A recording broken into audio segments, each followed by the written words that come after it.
अस्सलाम वालेकुम students. Next topic है आपका 9.10 that is diffraction at a single slit. इसमें आप लोग सिंगल स्लिट को डिस्कस करेंगे, ठीक है। यानी डिफ्रैक्शन आप लोग पढ़ेंगे सिंगल स्लिट के थ्रू। तो डिफ्रैक्शन क्या है ये आप लोग प्रीवियस टॉपिक 9.9 में भी पढ़ चुके हैं। इसके अलावा प्रीवियस क्लासेस में भी आप लोगों ने डिस्कस किया होगा कि डिफ्रैक्शन क्या होती है। Property of bending and spreading of light around obstacles, ठीक है। यानी कि ये वो ऐसी प्रॉपर्टी है लाइट की जिसमें लाइट बेंड हो जाती है और साथ ही साथ स्प्रेड हो जाती है और क्या बनाती है, ज्योमेट्रिकल शेडो बनाती है, ठीक है, उस ऑब्स्टेकल का। तो डिफ्रैक्शन हम लोग पढ़ेंगे जब सिंगल स्लिट से, तो इसमें एक वर्ड यूज़ होता है फ्रनहोफर डिफ्रैक्शन का, ठीक है। तो ये यहाँ पे मैंने लिखा भी है फ्रनहोफर डिफ्रैक्शन। ये क्या चीज़ होती है जी फ्रनहोफर डिफ्रैक्शन, पहले इसको डिस्कस कर लेते हैं। इसमें क्या है, मेन पॉइंट्स इसमें मैंने लिखे हैं। Plane waves are incident on a slit, light waves emerging out are also plane. यानी कि अगर हम लोग नैरो स्लिट लेते हैं, ठीक है, नैरो स्लिट्स के थ्रू हम लोग डिफ्रैक्शन करवा रहे हैं लाइट की, उसमें हम लोग प्लेन वेव्स इंसिडेंट करवाते हैं, ठीक है। प्लेन वेव हम लोग एज अ सोर्स देते हैं और जो इमर्ज आउट हो रही हैं उस स्लिट में से वेव्स निकल रही हैं वो भी प्लेन है, तो हम लोग इसको कहते हैं फ्रनहोफर डिफ्रैक्शन, ठीक है। अब इसकी एक दफ़ा डेफिनेशन में रिवाइज करवा देती हूँ।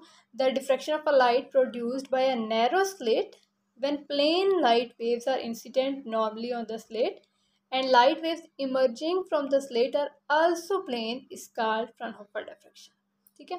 अब ये कैसे हम लोगों ने एक्सपेरिमेंट करना है, इसके लिए अगर मैं आपको दिखाऊं एक डायग्राम।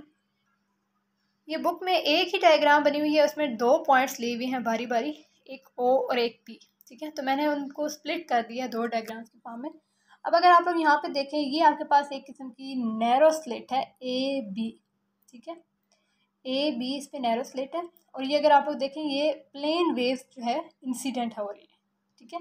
प्लेन वेव्स जब इंसिडेंट होती हैं तो आप लोगों को पता है, आप लोगों ने हाइजेंस प्रिंसिपल के अकॉर्डिंग पढ़ा है कि उसमें क्या होता है कि each point on the wave front at a slit a be act as a source of secondary wavelets, ठीक है। तो हम लोग कहते हैं कि ये जब वेव्स यहाँ पे स्लिट में से पास करेंगी तो इस पर डिफरेंट पॉइंट्स हैं, ठीक है। इनको हम लोग नाम दे देते हैं ए, एक्स, क्यू, वाई, बी, जो भी, ठीक है। तो ए बी आपके पास स्लिट है, डिफरेंट पॉइंट्स हम लोगों ने ले लिए। अब ये जो आपके पास पड़ी हुई है ना सामने, ये एक किस्म की स्क्रीन पड़ी है, फोटोग्राफिक फिल्म पड़ी है, जिसपे आप लोगों ने ब्राइट डार्क फ्रिंजेस ऑब्जर्व करनी है। तो यहाँ से सोर्स से लाइट आएगी, प्लेन वेव्स हम लोग इंसिडेंट करवा रहे हैं, प्लेन वेव्स ही इमर्ज होंगी। अब अगर आप लोग ये देखें, पॉइंट ओ जो है सेंटर में है, ठीक है। अब जो ए पॉइंट से वेव आ रही है और जो बी पॉइंट से वेव आ रही है, उन दोनों का डिस्टेंस इक्वल है, ऐसा ही है। इसके अलावा अगर आप लोग देखें एक्स से, जो एक्स से वेव आ रही है और जो वाई से वेव जाएगी, उन दोनों का डिस्टेंस भी ओ पॉइंट पे सेम ही होगा, ठीक है। या फिर आप लोग ये कह सकते हैं कि ए क्यू जो है यहाँ पे सिमेट्री है, यानी कि क्यू के उस साइड पे भी जितने पॉइंट्स हैं, क्यू के उस साइड पे भी इतने ही पॉइंट्स हैं, तो हम लोग कहते हैं कि यहाँ पे सिमेट्री एग्जिस्ट करती है। तो इन सब पॉइंट्स का डिस्टेंस जो है ओ पॉइंट पे पहुँचते हैं जब सेंटर पॉइंट पे, तो इन सब पॉइंट का पाथ डिफरेंस ज़ीरो हो जाता है। सब वेव्स के पॉइंट्स का पाथ डिफरेंस ज़ीरो हो जाता है। तो जब आपके पास पाथ डिफरेंस ज़ीरो होता है उस टाइम पे कंस्ट्रक्टिव इंटरफेरेंस होती है और ब्राइटनेस ऑब्जर्व की जाती है, ठीक है। इस वजह से हम लोग कहते हैं कि ये जो डिफ्रैक्शन है, इसमें आपके पास ये जो सेंट्रल मैक्सिमा है ना, ये ब्रॉड होता है, ठीक है। बाकियों की निस्बत ये अब अगर ब्राइट है तो इसके साइड डार्क होगी, इसकी दूसरी साइड पे भी डार्क होगी, ठीक है। तो सेंट्रल मैक्सिमम जो होता है वो ज़्यादा ब्रॉड होता है बाकियों की निस्बत, ठीक है। अब अगर इसको मैं वेव की फॉर्म में शो करूँ आपको, तो ये कुछ इस टाइप का शो होगा। ये अगर आप लोग देखें यहाँ से सेंट्रल जो इसका मैक्सिमा है वो ज़्यादा ब्रॉड है, ठीक है। ये वाला जो है सेंट्रल मैक्सिमा, ये ज़्यादा ब्रॉड है, इसकी इंटेंसिटी सबसे ज़्यादा है, ठीक है। फिर मिनिमा है, फिर मैक्सिमा है, फिर मिनिमा है, फिर मैक्सिमम है। लेकिन ये जो मिनिमाज मैक्सिमाज है ना, इनकी इंटेंसिटी इस सेंट्रल वाले से कम है, ठीक है ना। तो ये मैं आपको बता रही थी कि सेंट्रल पॉइंट ओ जो है उस पर जब ये बीम ऑफ लाइट पड़ेगी तो सब पॉइंट्स का डिस्टेंस इक्वल है, इस वजह से पाथ डिफरेंस ज़ीरो हो जाता है, तो कंस्ट्रक्टिव इंटरफेरेंस होगी और रिजल्ट में हमें ब्राइटनेस मिलेगी, ठीक है। अब अगर हम लोग ओ पॉइंट से, जो सेंट्रल पॉइंट है, उससे नीचे एक पॉइंट कंसीडर करते हैं, तो वो मैंने डायग्राम यहाँ पे बनाई है। अगर हम लोग ये पी पॉइंट ले लेते हैं ओ से नीचे, कोई भी रैंडमली हम लोगों ने पी पॉइंट ले लिया। अब इसका हम लोग देखेंगे कि जो रेज आ रही हैं उनका पाथ डिफरेंस आया एग्जिस्ट करता है नहीं करता, अगर करता है तो कितना करता है, और उस पाथ डिफरेंस के हिसाब से हम लोग देखेंगे कि कंस्ट्रक्टिव इंटरफेरेंस हो रहा है या फिर डिस्ट्रक्टिव इंटरफेरेंस हो रहा है, ठीक है। तो अगर आप लोग फर्स्ट पहले ये बी पॉइंट है, अगर हम लोग देखें ए और बी में पाथ डिफरेंस, ये देखें ये आपके पास एक किस्म का, ये अगर मैं इसको यहाँ से कट करूँ तो ये आपके पास जो है ना ये पाथ डिफरेंस आ रहा है। इसको मैंने यहाँ से शो किया लेमडा से, यानी कि ए बी जो है उस इन पॉइंट्स का पी तक का डिस्टेंस कितना आ रहा है, पाथ डिफरेंस लेमडा, ठीक है। और अगर आप यहाँ से चेक करें ए क्यू का, ये ए क्यू है, ठीक है। अगर यहाँ से इसको मैं कट करूँ तो ये तब इक्वलाइज होती है ये वाली ए वाली और क्यू वाली लाइन। तो ये हम लोग कह सकते हैं कि ये जो आपके पास पाथ डिफरेंस है ये हो गया λ/2, ये कंप्लीट लेमडा है ना, तो ये आपके पास हो जाएगा λ/2। इसी तरह एक्स वाई का भी λ/2 होगा, इसी तरह क्यू और बी का भी λ/2 होगा, ठीक है।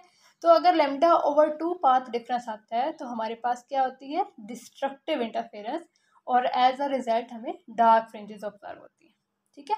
तो ये चीज़ इसमें हमने देखनी है, यानी कि हम लोगों ने इसको पेयर्स की फॉर्म में कर लिया ना। पेयर्स की फॉर्म इस तरह की, अगर मैंने ए बी का देखा है, पहले लेमडा आया था, फिर हमने देखा ए क्यू का कितना है λ/2, फिर एक्स और वाई का देख लिया वो भी λ/2, फिर क्यू और बी का भी देख लिया तो वो भी λ/2, ठीक है। पेयर्स की फॉर्म में तो λ/2 जो है पाथ डिफरेंस अगर आ रहा है तो डिस्ट्रक्टिव इंटरफेरेंस के केस में हमारे पास क्या आएगी, डार्कनेस ऑब्जर्व होगी, ठीक है, डार्क फ्रिंज बनेगी। अब एक चीज़ और, अगर आप लोग ये डायग्राम देखें ए क्यू, ठीक है, ये अगर ये देखें यहाँ से ये एक बन रही है आपके पास ट्रायंगल, ठीक है। यहाँ पे अगर मैं कहती हूँ यहाँ पे एंगल बन रहा है थीटा, ठीक है। यहाँ पे जगह नहीं थी इस वजह से मैंने इसको यहाँ पे अलग से बनाया है। अगर मैं इसको के नाम दे देती हूँ ए क्यू एम, ठीक है, ए क्यू एम आपके पास एक ट्रायंगल है ए क्यू एम, ये मैंने यहीं से ली है, ठीक है। ये जो है ना ए क्यू एम, इसी को मैंने यहाँ पे अलग से बनाया। यहाँ पे एंगल आपके पास बन रहा है थीटा। अब अगर आप लोग ये देखें ये स्लिट पूरी ए बी, इसका डिस्टेंस कितना है डी, ठीक है। स्लिट्स के दरमियान जो सेपरेशन होती है उसको डी से रिप्रेजेंट करते हैं, ये डी है। तो ए से लेकर क्यू तक कितना हो जाएगा, हाफ, यानी d/2। तो यहाँ पे मैंने इसको शो कर दिया d/2, ठीक है। अगर हम लोग इसको कंपोनेंट्स में रिजॉल्व करते हैं तो थीटा के जो सामने वाला होता है, थीटा के सामने वाला कंपोनेंट कौन सा होता है, साइन कंपोनेंट, इस वजह से ये आ जाएगा d/2 साइन थीटा। और अभी थोड़ी देर पहले मैंने आपको क्या बताया था कि ये क्या चीज़ है, ए एम कितना है λ/2, ठीक है। इस वजह से हम लोग कह सकते हैं d/2 साइन थीटा λ/2 के इक्वल आ रहा है। तो यहाँ पे मैंने मैथमेटिकली इसको लिखा d/2 sine theta is equal to λ/2, 2 से कैंसिल आउट हो जाएगा, तो d sine theta is equal to lambda आ जाएगा। अगर हम लोग ऑर्डर चेक करना चाहते हैं कितने ऑर्डर मिनिमा या मैक्सिमा बन रहे हैं, फ्रिंजेस बन रही हैं, तो यहाँ पे आ जाएगा m, ठीक है। तो यहाँ से इसको थोड़ा सा रीअरेंज करें तो ये आपके पास आ जाता है sine theta is equal to m λ/d, यानी कि d का और थीटा का यहाँ पे इनवर्स रिलेशन है। सेपरेशन स्लिट्स की जितनी कम होगी, d जितना कम होगा, एंगल उसमें उतना ज़्यादा होगा, ठीक है। तो अगर आप लोग स्मॉल एंगल्स की बात करते हैं तो इसमें आप लोग अप्रोक्सीमेशन करते हैं एक से एक, साइन थीटा अप्रोक्सीमेटली थीटा के इक्वल है। तो यहाँ पे हम लोग कह सकते हैं theta is equal to m λ/d। तो यहाँ से आप देखें d का और थीटा का इनवर्स रिलेशन है, यानी कि d जितना कम होगा, सेपरेशन जितनी कम होगी, थीटा उतना ज़्यादा होगा। अब इसमें हम लोग ये भी कह सकते हैं कि it's mean that broader maxima will be observed but the intensity of all bright fringes decreases. क्यों डिक्रीज करेगी, क्योंकि लेस लाइट पास करेगी, ठीक है। जब अगर आप ये जो फ्रिंजेस के दरमियान ये जो स्लिट की सेपरेशन है उसको कम कर देंगे तो जाहिर बात है कम लाइट पास करेगी। जब लाइट कम पास करेगी इस स्लिट में से तो हमारे पास जो फ्रिंजेस बन रही है उनकी इंटेंसिटी भी कम हो जाएगी, ठीक हो गया। तो ये आपका टॉपिक पूरा फ्राउनहोफर डिफ्रैक्शन का कंप्लीट हो जाता है। यहाँ पर इसको आप लोग कह सकते हैं diffraction at a single slit. अगर आप इसको कोई इसमें आपको कन्फ्यूजन है तो आप लोग मुझसे पूछ सकते हैं, ठीक है। ओके, अल्लाह हाफिज़।